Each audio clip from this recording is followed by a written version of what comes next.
kept secrets travel.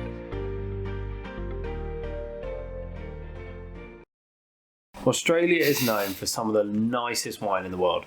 You might know them for Shiraz, for example, or if you're in the UK, you might recognise a bottle of Jacob's Creek.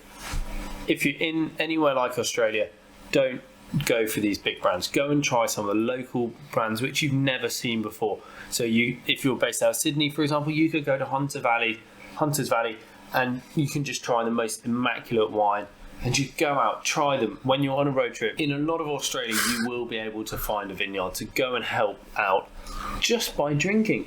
If you just think, I'm having a glass of wine and I'm supporting a local business, that's a feel-good factory if I've ever heard one. And just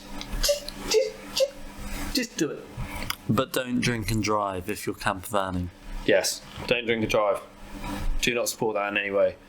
What we used to do when we're camper vanning, we'd try not to drink until right at the end of the day, and our camper was parked up where we knew it was going to stay that night. And then we could get Ubers if we were going to a vineyard, or taxis. Or we did have scenarios in New Zealand where I was driving, for example, because I could drink. Yeah.